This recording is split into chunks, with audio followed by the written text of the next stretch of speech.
NightMerica is an independently produced podcast. If you like what we're doing, please consider supporting us at patreon.com/NightMerica. And please tell your friends about us.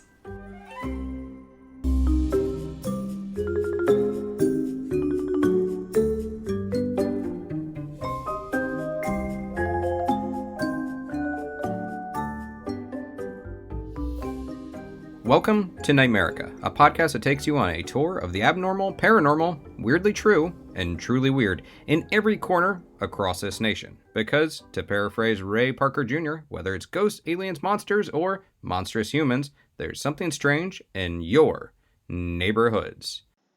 Episode 25, Post Offices, Handle with Scare.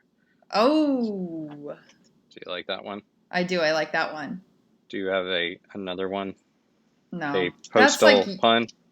No. That's your area. You know what I mean? I just appreciate it.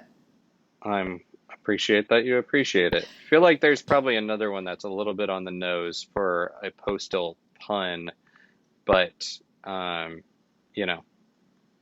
postal? I don't think that's what we're going for. That's more of a negative connotation. But anyhow. It has a really negative connotation, and it stems from where my story is based out of today. I'm going to tell you the story behind it. Oh, great. Mm-hmm. Well, welcome to NightMerica. I'm Aaron Sagers, Travel Channel's Paranormal Caught on Camera. This is the podcast. That's Britt. Hey. Hey. We're going to dive in. It really seems like we should have some sort of more formal intro. This is like the chit chat that so many popular podcasts do. Yeah. When a lot of podcasts start the chit chat before you even hear the intro. I know.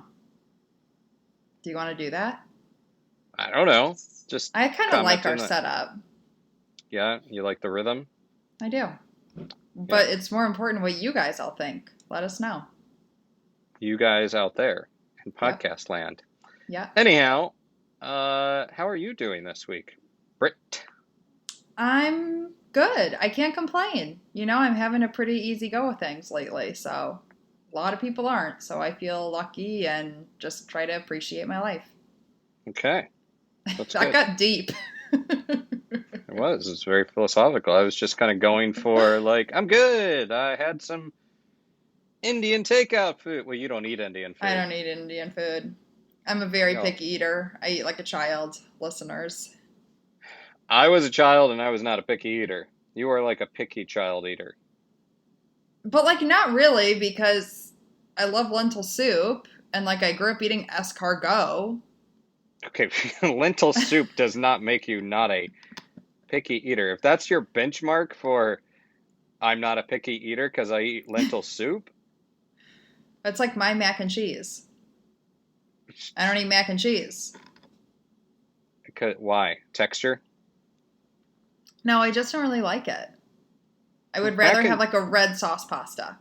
Mac and cheese, especially the mac and cheese, sort of processed food mac and cheese, even though everybody's sort of down on processed food, mac and cheese, like Kraft mac and cheese, was revolutionary in the development of sort of our modern society, especially when it was it was a hearty meal, right? Out of a box, this processed food, even though we're so down on processed food, it allowed a lot of stay-at-home moms in the 50s and 60s to be able to whip up this hefty meal, and then that still allowed them enough time to start pursuing careers or hobbies and get out of the house. So by you rejecting mac and cheese, it's like you're rejecting feminism itself. I'm not rejecting feminism. Listen, my grandma was totally one of those women. She took a microwave cooking class, and we actually still make one of her corn pudding recipes from this class today. We're all about it. I just personally don't like mac and cheese. I'm sorry. Right. Okay. So, picky eater. Doesn't like mac and cheese, doesn't like Indian food. Don't like Indian food. Although I did have Thai the other day, and I really liked it. Okay, good. Thai food is great. Well, listeners, I eat everything, so I am not the picky eater on Yeah, NightMerica, true. including lentil soup. So there you go. Anyhow, this took a very strange turn Weird already. turn. Yeah, but we are going to the post office. We're stamping a letter to the post office in this Yep. episode. But before we get into that topic, before we dive too much into why we're talking about it, should we check in on some news of the weird, paranormal, strange, bizarre? Let's do it. I am so fascinated by my story this week.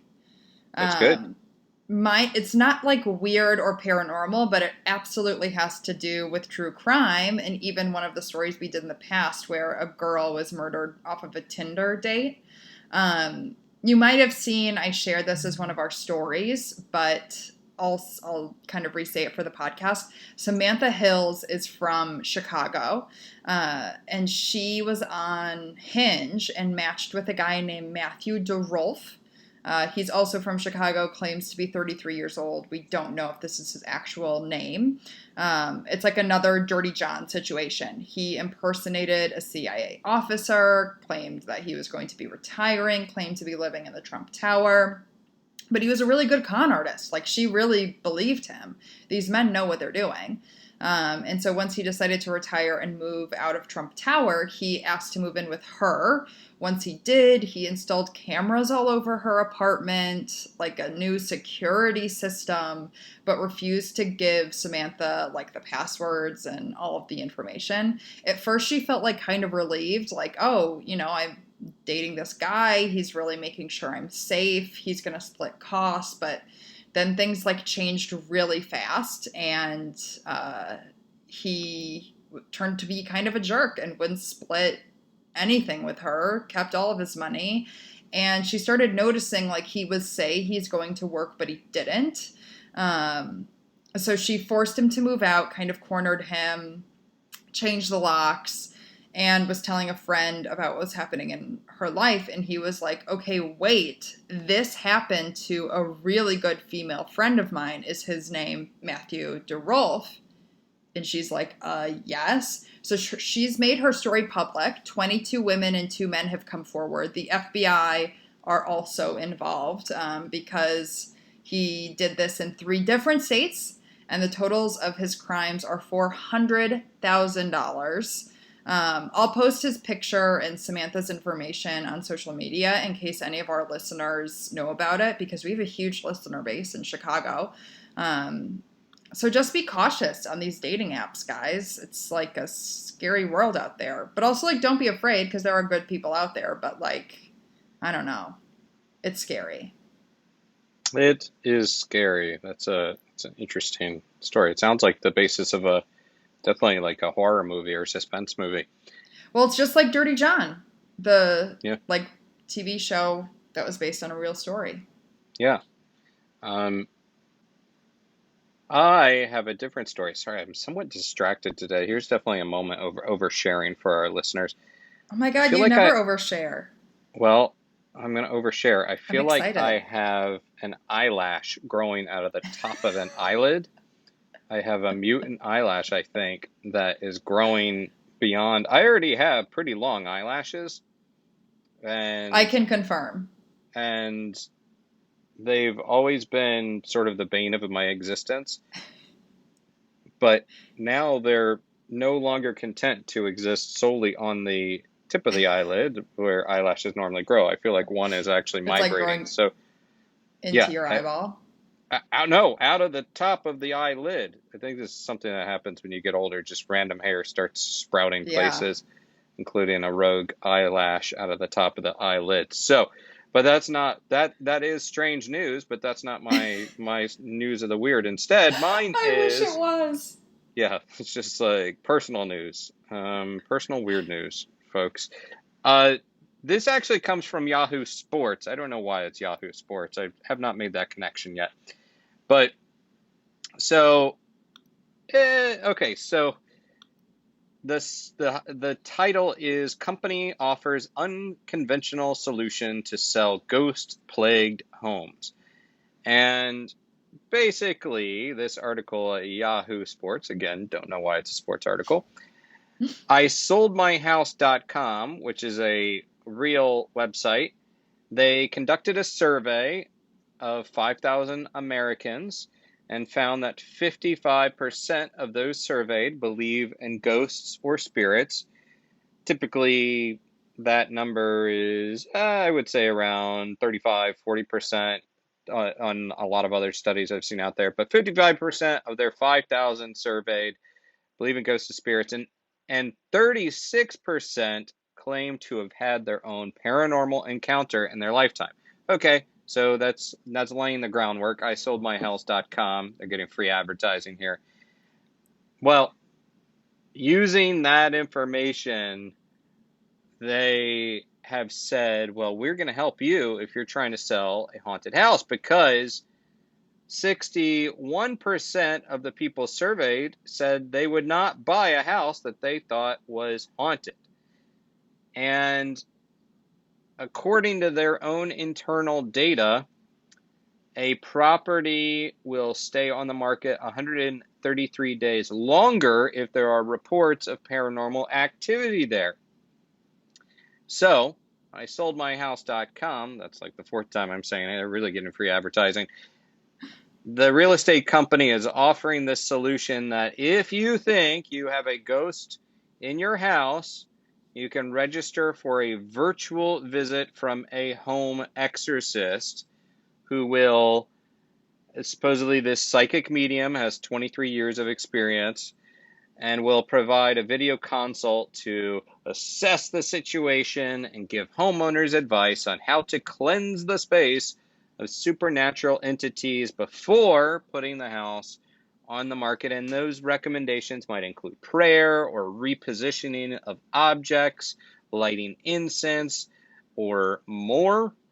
And that every case will be judged individually and provided with a unique solution. Now, I will say that the reporter of this story, Kelsey Weekman, is the person that wrote this. I like Kelsey's approach because they're a bit cheeky with this article write up.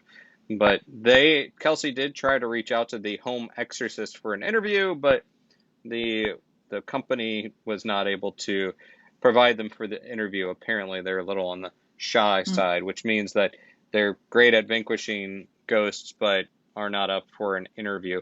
But Hmm. obviously, this is cute. This is funny. I definitely think that it's a publicity gimmick by the website to get some clicks, and it'll probably work because here we are talking about it on Yeah. NightMerica. But it is Would you buy interesting, a haunted house? would I? Yeah. Oh God, most certainly. Yeah, Yeah, we're I not mean, the right people to ask. and not because of the appeal of like, ooh, I'm gonna buy a house that's haunted. More like, if you're gonna buy a house, like if it's haunted, not haunted, and again, I've said this many times, ghosts are not known for filling out surveys and censuses, so you don't know whether you got a ghost or not in there. You could have one just because you don't think it's haunted, but Yeah, and if it's a good house, screw it. Yeah, I'll take the ghost totally. along with it. And I forget, have you been in New Orleans? No, I Well, really want to go. you should. We should. New Orleans, one of the things that it's also a bit of a gimmick though, but something that some people take seriously is when they're renting or selling houses or apartments, on the for rent sign, there will be sometimes placards that say not haunted. Oh, So, they kind of advertise that. But yeah, interesting. the only thing I would say is like it really depends on the kind of ghost that you're gonna have. Because let's say, no joke, I don't think I've told anybody this recently. No joke, the other day I was taking a shower and I heard a noise in my bathroom, and long story short, I poked my head out of the shower after hearing some things, and the water was on full blast on the basin, and What? And sure, it's possible that I somehow washed my hands before getting in the shower and forgot to turn off the water. It's not happened before. But yeah, the water in the basin was on full blast, and I turned it off. And my whole thing was like, and I did say this out loud actually, because this is just the type of person I am. I'm like, look, if someone's here, if there's a ghost here or whatever, you want to talk to me? Fine, let's talk. But let's not waste water. Yeah, Let's don't not waste run up the water. water bill. Yeah. You gonna So, pay the water bill? right. And so my thing is, if you're going to have a ghostly roommate, I don't want one that's going to like what, leave the refrigerator door Oh, open, that's hell going no. to leave the lights on, that's going to eat my food, or I would like one that would make me a cocktail. Totes. Or soup, like that Adele ghost we talked about who makes Oh, soup in right. that house. Thank you for the reminder, because I was like, that's a very odd connection to make, Britt. Soup. Is this a lentil soup thing? The ghost is like, well, I know my human roommate is a picky eater, so I will make her lentil soup, My which is mom will very make me considerate. soup in the afterlife, I promise you. Really? Yeah, my And like, mom like only makes soup. and then she'll carry it across the planes of existence in like some sort of spectral Tupperware. That'd be awesome. So, yeah, so we should probably delve into this whole ghostly roommate thing again. Would you have one? Oh yeah, I mean you and I both grew up in haunted houses, so this is not unusual to us. But I I have no think, problem with it. yeah, I'm trying to think the other things that I would want to make certain. I'm looking around my apartment right now. I want to make certain, yeah, don't break stuff. I mean, I just have a trouble with roommates, period. We both have lived by ourselves for a while. Like the idea Yes. of sharing a space with someone again, that's a lot. Yeah, that's spooky in of itself. Yeah, I don't approve. I turn off the water. I wash my hands frequently and I turn off the water. I don't just leave it on like Oh when my I'm God, like cooking or in whatever. Barney, they sang that song, Never Let the Water Run. You know? That's like in my No, head from childhood. Well, no. that's our age difference. Well, even without the age difference, the purple dinosaur never appealed to me. Although when I was way too old and definitely not the target demographic for Barney, I do believe that my grandmother sent me a Barney Oh, birthday gift, and bless. yeah, um, I was like probably 16 or something. That's so sweet. But I was like too old for Barney and too young to find it ironically amusing. Yes. It was really a missed gift for me. Anyhow, so let's say we before we let's talk a little bit about the topic, because there's a podcast happening here, not just idle chit chat. People are I not know, here can for you that. believe? So we're talking about the post office, and Yeah. the post office is obviously under siege right now. Support the post office. Buy some Oh my stamps. God. Love it. I was at the post office today. I love the post office. I love the services the post office offers. I'm not going to act like it's exciting for me to go to the post office, but I did definitely grow up in a time, and I think that's probably carried over to my profession, like where I loved getting pieces of mail. Now I Love get a lot of it. bills, but like I still love getting cards, and now I get goodies in the mail, like press packages and whatnot. Yeah, I don't get And any of these press packages. well, you're not press. That's why. True. Might be part of the reason there. My grandfather worked for the post office and Really? retired So did from my there. Yeah. grandpa. Really? Yeah. Did not know that. I didn't know that about you. That's exciting. We're having such a great moment right We're now. learning things. Yes. And did he retire from the States? I guess so. Yeah. Right. I should know that. I don't. This is also the grandpa that was an air traffic controller. So I'm guessing he retired from air traffic controlling and then went on to be a postal driver. And it was in a rural area, so it was like he just had his own car, but the driver's side was actually moved to the right side so that Yeah. he could drop mail. So like that was like the cool thing for my mom growing up. Like her dad had this like cool fitted out Yeah. car. Yeah, that's cool. Yeah, that was like how a lot of the postal workers when I was a kid, they're set up as well. And then I did live in some rural areas where they just drove their own vehicle. They didn't have an official mail truck, but they were dedicated to that. But so the interesting paranormal connection to the post office, well, there's actually a few of these, but I was thinking about this in the movie Men in Black 2. I'm guessing you've not seen it. Did Nope, you of see Men in course Black not. 1? Yes. Okay.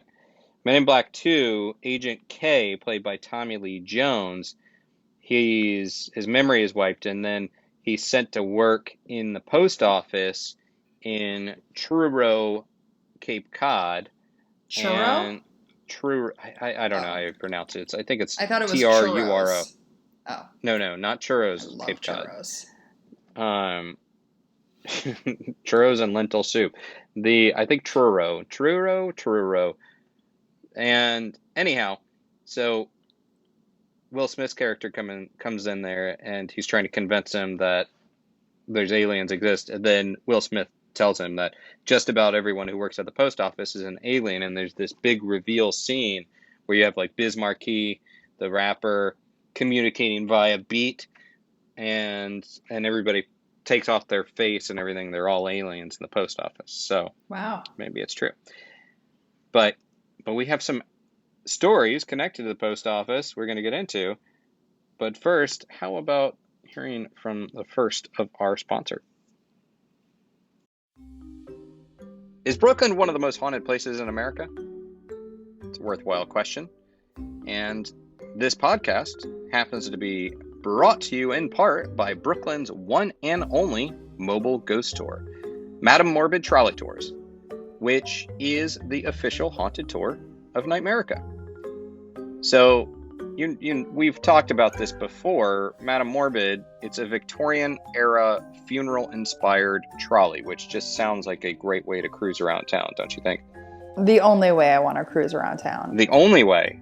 See, you're making a bold claim. You're just planting a flag in only if it's not if it's not Victorian-era funeral-inspired trolley, it's why bother? It's crap, according to Britt. Well, then that's why you should go on a Madame Morbid trolley tour. First chance you get, because it is the only way to cruise around Brooklyn and learn about Brooklyn's haunted history and true crime. So they are currently off the road. They are social distancing. They're chasing ghosts, but they also have gift cards available for when they reopen, which hopefully is soon. As we're recording this, hopefully we're getting close to them being able to reopen. So be sure to check out madamemorbid.com or give them a follow at Madame Morbid NYC to support your local ghost tour and our official haunted tour. And by the way, their answer is yes. Brooklyn is haunted.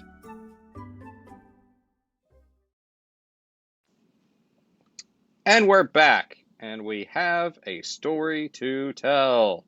And Britt, why don't you go first and tell your spooky postal story? Sounds good. Well, as I hinted to earlier, I am telling the story of how we got the phrase going postal. It starts out near us over in New Jersey. So a man by the name of Joseph Harris was born in Trenton, New Jersey, in 1956 as the second oldest of 10 children. That's a lot of kids. However, he wasn't really close with his family. His cousin described him as a quiet kid who was really into martial arts, guns, and explosives. Honestly, this could describe like a lot of little boys, but when you're writing the script for a true crime podcast, it is an eerie start to the tale I'm about to tell. Joseph served in the Navy as a machine repairman from 1974 to 1977, and then he was discharged for unknown reasons. He didn't contact his family, however. He just like moved in on his own and just kind of did his own thing. In 1981, he started working as an overnight mail clerk in Ridgewood, New Jersey. And in 1990, he was 35 and still working at the same position. So it's been 9 years. And he now reports to a 30-year-old woman named Carol Ott. In February of that year, Carol filed a report with the police accusing Joseph Harris of harassment while at work. She didn't specify the type of harassment it was, except that it wasn't sexual, and she did not consult a lawyer prior to filing. The police did some digging and didn't find anything too specific from coworkers, except that he and Carol didn't really get along. One of them was quoted in the New York Times saying they were kind of like oil and water, but that Joseph was tense and sullen. After filing the report, Carol then requested Joseph to complete a fitness for duty exam, which in the post service is a physical and psychological test to see if someone's able to complete their job adequately. Joseph refused and was then fired by Thomas Johnson, who was the chief inspector of New Jersey post offices at that time. 18 months later, on October 10th, 1999, as the day is just dawning, Joseph wakes up, writes a 2-page manifesto on how he plans to seek revenge for his firing. In the letter, he references a shooting at a post office in Oklahoma in 1986, just 5 years earlier, where a former employee killed 14 people before killing himself. So he writes that letter, and from there, Joseph dresses in black military fatigues, a gas mask, a bulletproof vest, and a black silk ninja mask. He also strapped on, and I quote this from the New York Times because it's insane, a 9mm Uzi handgun, a .22 caliber machine gun with a silencer, a samurai sword, 3 hand grenades, and some homemade bombs. Wow. I mean, that's a lot. That's a terrifying dude. He then drives to his former boss, Carol Ott's house, where he murders her and her boyfriend, Cornelius Caston Jr., who she lived with. There's no sign of sexual assault. Again, they don't think it was a sexually motivated crime, just spiteful. But she had been violently killed with the samurai sword. The injuries she sustained, they said, were really horrifying. After this, he then drives 10 miles east to his former job, where he goes in and murders 2 mail carriers, Joseph M. Vanderpaw, who is 59, and Donald McNaught, who was 63, which is like, oh my God. Like, these are men that, like, are probably like our grandfathers. Like, they had their families. It just made me really sick when I read that. And so this is all like while the day is just dawning. It's now 2:15 a.m. So this all started at like midnight, I'm guessing. At 2:15 a.m., a man by the name of Marcello Collado was a truck driver, and he was delivering mail to be sorted and pulled up to this post offices and noticed all of the lights out and all of the doors shut, including like where he would load his truck. It's super unusual. Normally, like, things are up and moving, getting going at this time. So he goes into the building and finds Joseph wandering, and Joseph fires at Marcello, and Marcello runs away to the nearby police department, which was just like a block over, thank God, and he notifies them of the active shooter. 5 minutes later, the 2 cops are there to get Joseph, but instead of being able to apprehend him, he just starts hurling his homemade hand grenades at them. They put a full lockdown on the building. They don't let anyone in, and SWAT and negotiators are called in to kind of diffuse the scene and talk Joseph down. They're able to get Joseph out of the building alive at 7 a.m. So that's now like a 5-hour long standoff. But thank God they were able to catch it so quickly, and no one but those two men were in the building at that time. Mm-hmm. So, of course, he's apprehended, and I don't want to make light of the situation, but something that kind of made me chuckle after like reading these intense articles was that police had gone to Joseph's apartment during this 5-hour standoff to like search his apartment, see what was there. But Mrs. Johnson, the owner of the building, refused to give them a key without a warrant. And like such like a New Jersey, New York City, like tough landlord situation. But it actually turned out that Joseph had set grenades all over his apartment. So had they entered, the entire place would have exploded. And Mrs. Johnson told the New York Times, if I did what the police asked me to do and I gave them the key, we would all be dead now. So I to like her. Mrs. Johnson, I know, I loved her too. She needed a shout out in this story. He was convicted and was sentenced to the death penalty, but he actually died of natural causes before it was ever executed. I did some searching. I couldn't figure out exactly what were these natural causes because he was only 35 years old. He was young, but he did die in prison before he was able to be executed. But there were like a lot of the kind of postal service murders kind of in this era. There was the one before in Oklahoma, and this is kind of where the term going postal comes from. Yeah, and it's I mean, I think it's kind of fallen out of favor. It was a term that was used a lot during this time, but I don't really hear it anymore. But it's also No.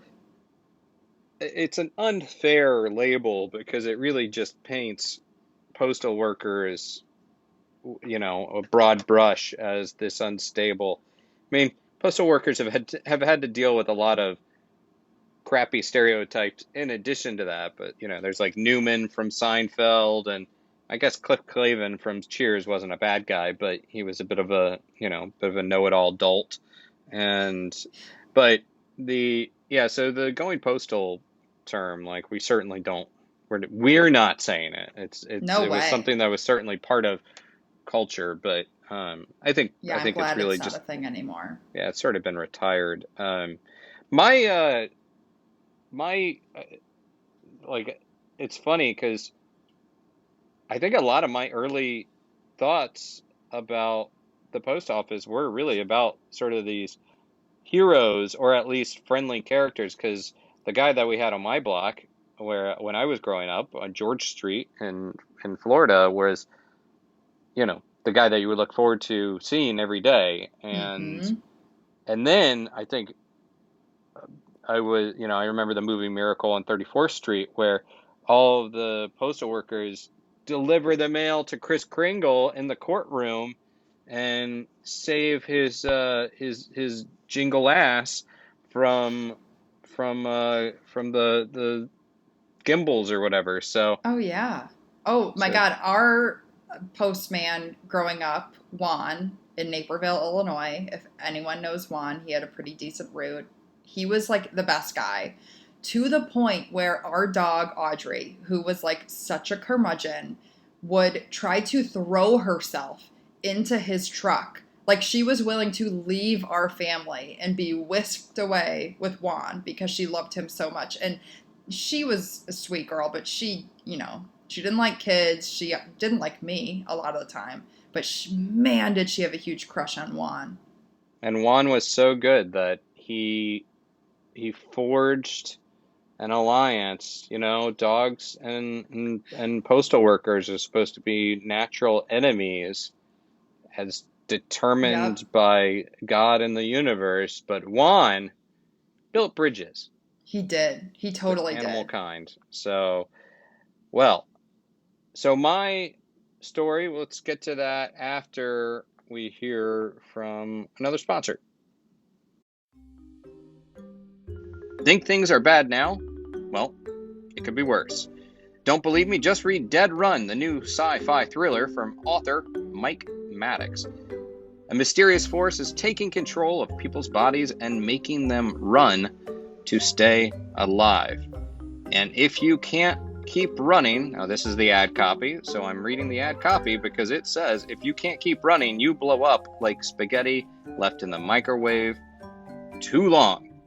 It's not a good scene. It's a very messy situation. And it's got to have marinara sauce because then it kind of looks like blood. Right. And the pasta itself would be sort of look like viscera. Ew. And except in a microwave, but at least in a microwave, you're contained. The explosion is contained. Yeah. It's a messy microwave to clean up. But if you're running down the road and you can't run anymore, just splat. And then you're all over your friends and the other apocalyptic pals. Ew, do not nearby. Splat on me.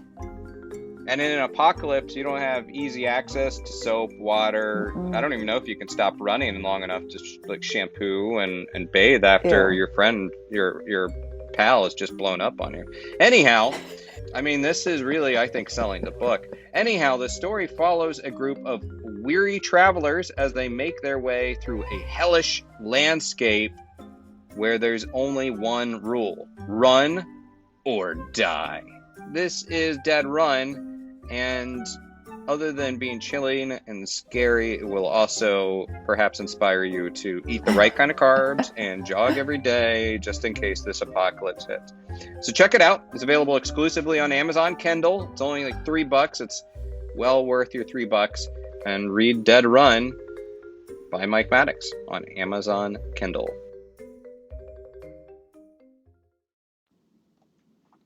Okay, well, my story takes a little bit of a different tact. I want to head on down to Tennessee, down to Jellico, Tennessee. Jellico? Particular. Jellico. That's a great Jellico, name. Tennessee. Like a Jellico cat. Not Jelly. That's Jellico, right? Oh, This is I don't know. I forget. I mean, I never really liked the play Cats.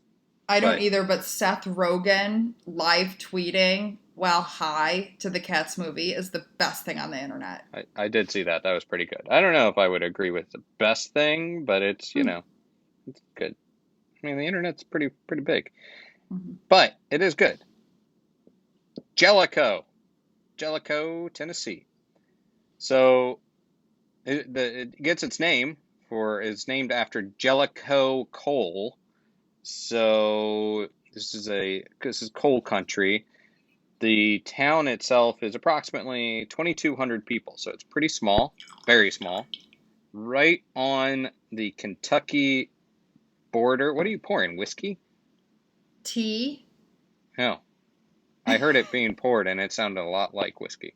And maybe we should have some good old whiskey since we're talking about Tennessee. Yeah. Approximately 2,200 population, Jellico. It's also geographically, the Elk Creek flows nearby, and we're situated in the Cumberland Mountains, and that's going to come into play. Right near the Kentucky border, like literally right near, so much so that the Knoxville Focus, a publication, calls Jellico the first town in Tennessee, because it really is. As soon as you cross the border from Kentucky down to Tennessee, there you are, Jellico.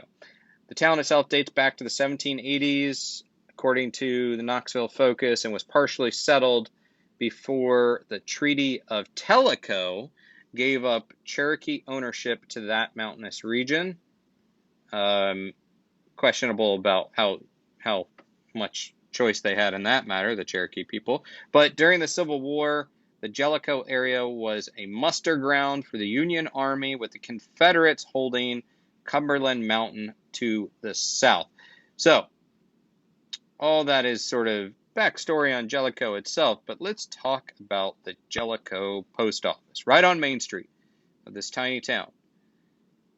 It was built in 1915, and the first floor was a post office, and the second floor was part of the U.S. Bureau of Mines. Again, this is coal mining region. And in fact, engraved on the building, the name is listed as Post Office and Mine Rescue Station. So this, I should say with this, I reached out to a source in Jellico and conducted some interviews on this, so to verify a lot of these things, because there's a lot of data that's a little tricky here. But this building, this post office, built in 1915, is huge for such a small town of 2,200 people. Now, in addition to being the post office, and then at one point being working with the Bureau of Mines, there was a train in July 1944, and it was carrying troops. And, this during World War II, carrying troops. Now, there was a train accident, and a lot of people were injured and died. And the wreckage was so horrible that initially, according to my source, they thought this was a terrorist attack. But it was not. It was later confirmed to be a malfunction, and now there's a marker along Highway 25, which runs through Jellico, that memorializes this. Now, the story is that in the wake of this accident, troops were brought to the basement of the post office, either to receive care until they could go to nearby hospitals. Again, there is a hospital there, but again, at that time, you figure still going to need to transport those troops elsewhere. But the other story is that bodies were also held in the basement. Now, according to what I was told about this, that's the rumor, the legend, and that some people also died during their time in that basement. There is sort of a defunct website called Haunted Jellico that repeats a lot of these legends and claims. So it doesn't make it automatically real, but it seems to be part of the lore of Jellico. Also, there was a story, and I've seen this pop up a little bit on the internet, and this seems to be a repeated claim, that a postal worker committed suicide in the building many years ago, which is obviously very sad, and I don't want to make light of that. But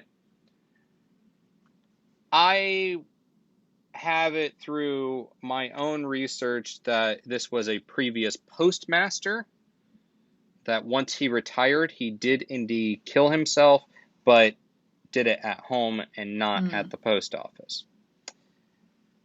Now, it is pretty general knowledge that this post office, around Jellico, pretty general knowledge, this post office is haunted, or believed to be haunted. Some of the things that are heard are phantom footsteps, sort of silent murmurs, and even the sound of a mail cart rolling on its own. Now, it's worth noting that what's interesting about this post office is, again, it's quite big. Well, the lobby of the post office is open 24/7. So you can go in there at any time of the day, do your mail business, 3 a.m., you decide you want to mail out that manifesto you've been working on, you can do that at the Jellico post office in the middle of the night. So that's when a lot of these experiences are said to occur. Now, I want to repeat some of the things again from Haunted Jellico, the website, that one person wrote in and said that they went to get their mail late at night and heard movement coming from the back, the locked off area, called, nobody answered. They figured they were being ignored, but then the next day, the workers said nobody was back there the night before. Nobody was sorting the mail. Another person says that the service window in the lobby was closed, and obviously all the employees were gone for the day, but they heard footsteps on the staircase, and it sounded like someone was right there that felt like they were being watched, and that there was a stamp machine that also, went crazy and started shooting out stamps. According to this person, they didn't even bother picking up their mail. They ran away. I say, well, okay, it's probably the honest thing to do, not to steal stamps from the U.S. Oh, I Post totally Office. would take the stamps. Shouldn't do it, but it's quite tempting if the stamp machine is shooting things out. Maybe the ghost wants to give you free stamps. Maybe the ghost paid for the stamps. Another person said, they were interested in these claims, paranormal claims, so they went in and heard a security guard upstairs and saw this shining light, and then later found out that there was no security guard at the post office. And then you hear about people that are paralyzed with fear because they feel heaviness in the air. One person said that they heard a female laughing upstairs. There's been a couple claims of women voice up there, but don't know what the connection is with the research there, like who the woman might be, if there's a woman specter. Yeah. And one person said that their grandfather always talked about this location and it being haunted, and that one night this grandfather went to drop his letter into the out-of-town slot and then heard something behind him, and he looks around and his letter's laying on the ground, which sucks. It's like, no, you're not mailing this one. Return to sender, bitch. That's the name of this episode. And this other person, you figure that in a town like this, a lot of, there's a lot of people that may have lived in this town for generations. So one person wrote in saying that when their mother was a little girl, she went in the post office and saw a lady standing on the stairs wearing out of fashion clothing. And when she went to speak to the lady, she vanished in front of her eyes. And for that reason, the mom would never go back into the post office, which is inconvenient when you need to mail something. Yeah. Especially when it's pretty much the only post office in town. And then another person said they were driving by the place late at night and they were stopped at a red light and saw what looked like a lady who had fallen down the stairs, and they ran inside to try to help, but nobody was there, and that they even reported this to the police. Now, oh my God, that tracks with one of the Haunted Jellico talked about what they believed was an experience with a female ghost, and that they had picked up a voice that sounded like an EVP, that sounded like he's coming upstairs, I believe. And that led them to believe that the story of the woman, or a woman falling down the steps, was perhaps connected to that. Hard to say. That's their interpretation. I will say that my source tells me of a story that they were connected to of more than 10 years ago, where a person was working alone on a Saturday, and this was during the day, and heard a crash that was so loud and significant that they thought the roof was itself caving in. And they called the police, and the police showed up. Apparently, according to this, they showed up with their guns drawn, which, if it's a cave-in, I don't know how that's going to help. But pew pew. But take that, infrastructure. Take that, compromised ceiling. But anyhow, so when they went to check it out, nothing had happened. Now, this is, and it should be noted that this upstairs is vacant. This upstairs area is vacant. And the whole town right around this, you can go on Google Maps and look at the Jellico post office. It's a pretty quiet area right around. Well, you can't tell based on Google Maps whether it's a quiet area, but it looks like a pretty quiet area. There's not a lot happening around there. There's an auto parts store and like a dollar store across the street, but not right on top of it. This is a freestanding building. So I would imagine you could really, there's not going to be a lot of noise pollution or contamination if you're going to be doing a paranormal investigation, or if you're hearing a noise in there, it's not going to be someone next door, because there's no real next door. So pretty sleepy and quiet area. Now, the person that I spoke to said that they don't necessarily believe in ghosts. They feel pretty comfortable there, but constantly throughout the years has fielded a lot of questions, and that a lot of townsfolk just sort of take it as common knowledge that it's supposedly haunted. Oh, and the basement itself can't verify the whole notion of the bodies being held down there, but it's currently used as storage. And they said that it's, quote, the gloomiest place you could ever go. Maybe not because of paranormal elements, but because of deterioration, and every time it rains, the basement floods. Ew. So it's really kind of gross and crumbly down there. Now, a couple things I want to connect to that is, I mentioned earlier the mountains, the Cumberland Mountains, and also the Elk Creek. Of course, one of the classic paranormal theories is that mountains have a lot of minerals in them, especially these mountains do have a lot of mineral deposits. So that has been theorized to either record paranormal activity or kick it up. And also, flowing water is typically associated with paranormal claims. That's why so many towns on the water, well, maybe not why, but so many towns on the water are noted to be haunted towns. There's also a lot of history on those areas because civilization sprouts up around water, but flowing water is typically associated with paranormal claims. And who knows, with the basement itself, it'd be curious, because if they actually have some sort of mold or whatever down there, and I don't know, I'm just speculating, if they have some sort of mold down there, that can also be connected to potential, well, belief in paranormal activity, because mold can mess with your mind and senses a little bit, and you can kind of you can essentially like hallucinate things that are not there. So mold is typically connected to paranormal claims as well, as far as debunking them. But interestingly, I like this story because it's just sort of something new to me, and I was able to confirm some of this stuff through some research and some, making some phone calls down there in Jellico. So that's the tale of the Jellico haunted post office. That's fascinating. It's pretty interesting. Yeah, I like the Sleepy little stories. town.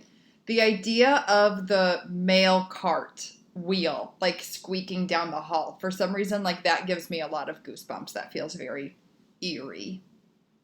Yeah.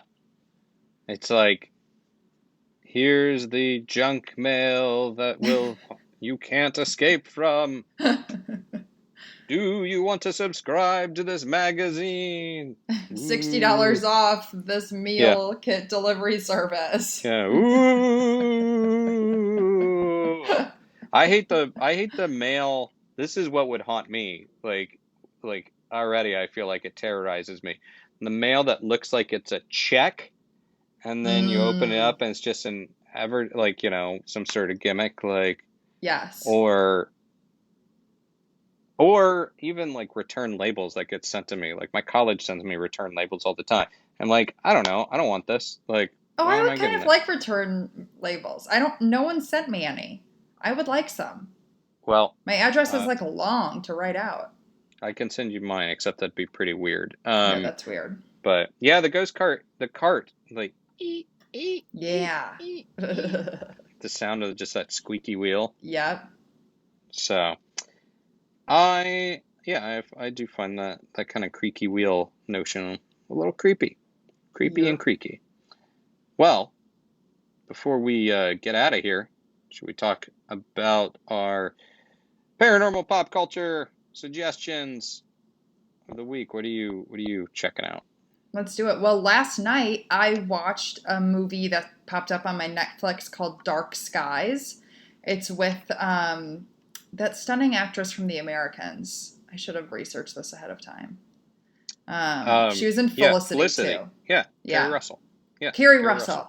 She plays a mother who has their family is being visited by aliens. Mm-hmm. And it was really good. I liked it. It's not like typical, like creepy alien, like weirdness. I don't know how to say it, but like it felt more real. Like it felt like, oh, this could happen to you. So I definitely recommend that on Netflix. And then selfishly, this week I got to be a guest on one of my most favorite podcasts, Happy Hour Gets Weird. If you're looking for a podcast recommendation, you can check me out. We covered famous serial killers getting caught, which is always rewarding. So that's a selfish plug for me.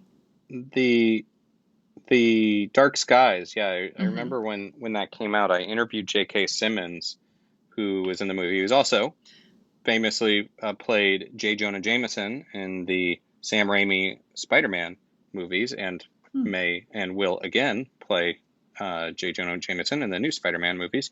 But so, yeah, it was good, and it has like it's without, yeah, I don't want to spoil the movie, but there's some interesting takes on Mm-hmm. the abduction story, and I believe it's a Blumhouse movie too. So, Oh, is which it? which They're they always often good. do. Not always, Oh. not always good, but they more often than not do some interesting stuff. What So, yeah. Blumhouse movie do you not like? Let's record it on the podcast for the public. Yeah, let's tell Jason Blum, let's call him up, Blum, and tell him what I don't like. No, not gonna I do knew that. you wouldn't answer that. Yeah, because I have to work Career in this world. suicide.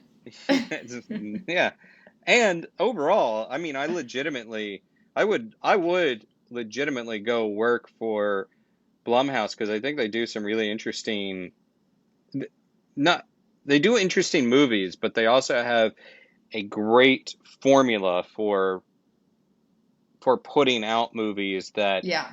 are profitable but fairly inexpensive to make, and you see that they're putting money into either here's a couple notable names or stars, or they're putting money into sort of like an effects budget or production value, and they're not trying to do all of those things all of the time. So they manage to be a very effective and cost-effective production. So this is weird. I just got an alert on my computer that I'm supposed to be boarding a plane right now. This is how weird 2020 is. Where were you supposed to go? I am supposed to be going to Michigan Paracon in Sault Ste. Marie, Oh. which very sad not doing that, but hopefully I think I'm rebooked for 2021, and hopefully we'll be back to traveling. It's a great event. This is a good plug for, look, you got time. Go check out Michigan Paracon. It's an amazing paranormal event set in a casino, which is also fun. Great. And Sault Ste. Marie is also Bigfoot country. And, oh my God. And the coolest thing about this event, you have time too to plan ahead for this. The coolest thing about this event is just how sociable it is. Like, there's some events that are where it's set in a haunted location, which is fun, but this being set in a casino, it's just like you go shop, you see lectures, and then, all throughout the day and at night, you get to hang out with quote unquote paranormal celebrities and lecturers and authors and everything. It's a really, really, really fun event. I'm That's super fun. Disappointed I'm not there right now, but very excited to be there in 2021. Anyhow, my recommendation for paranormal pop culture this week is, well, I did speak to the director of the movie Host, and I had previously spoken about that movie on this podcast, and it's a quarantine filmed movie, and I was able to. It's very creepy. It's very effectively done, and it's definitely taps into the zeitgeist of the pandemic, but spoke to him for denofgeek.com. So I would say check that out. But I would also say, and you might be into this, there's a new podcast called American Shadows, and it's a bi-weekly podcast, and it's a history podcast. It's I think a joint production with Stuff You Missed in History Class, as well as Grim and Mild, which is the company of Aaron Mahnke, who does lore. Love Aaron Mahnke. It's awesome. And he's great. And American Shadows is this dark American history podcast. So it focuses on things like the conspiracy to steal Abraham Lincoln's body, or oh my God, some strange like murders, or just lots of odd. Aaron's not the host of it, but he's one of the producers of it. So a lot of like real lore and real weird history of America. That's exciting. So, Aaron Mahnke really knows what he's doing, so I cannot wait to listen to that. I really will download it. I would say that Aaron Mahnke does know what he is doing, and I would agree us. with that. Unlike us, we know what we're doing. Hey, now. Well, I don't know. I feel like we can't end on such a self-deprecating note. We have to say something good about the podcast so people come back. We're so funny, guys. We're gonna have a great Patreon episode. Final tasty tidbit where they're like, "Ooh, me! I gotta get some more NightMerica in my belly." Right after this, Yeah. So people do that. Yeah. Well, what are you gonna give them? Well, your eyelashes. My weird mutant eyelash that's grown out of the top of my Watch eyelid. our Instagram to see a picture of Aaron's eyelashes. Oh, fuck no. Pardon my language. No. There is no way. No way. Yeah, normally you yell at me for swearing too much, but you've sworn twice this episode. Well, I didn't fully get out the F word, but... Okay. So, I mean, I guess, it's like sort of like there was the old rule in movies that I don't know if it still applies, but you could get like one F-bomb out and still be a PG-13 movie. Reals? Huh. Yeah, that was sort of this rule of thumb. So, you could also show a lot of violence and whatnot and still have PG-13. It was, MPAA is a very strange thing. Yeah. Anyhow, so thanks for, hey, I think we can stamp this podcast episode dedicated to the U.S. Post Office is signed, sealed, and delivered. Go buy some stamps, support the USPS, and hey, vote. Vote early. And often. Just kidding. No, not often. That's we're illegal. not supporting voter fraud. Yeah. Gonna get us on a government watch list. I will. If you like NightMerica, please consider supporting us at patreon.com/NightMerica. And consider leaving us a review on Apple Podcasts. Give us a follow on social media and share this with your friends. And if you'd like to share your paranormal stories or even seek paranormal advice, which is for entertainment purposes only, email nightmericashow@gmail.com.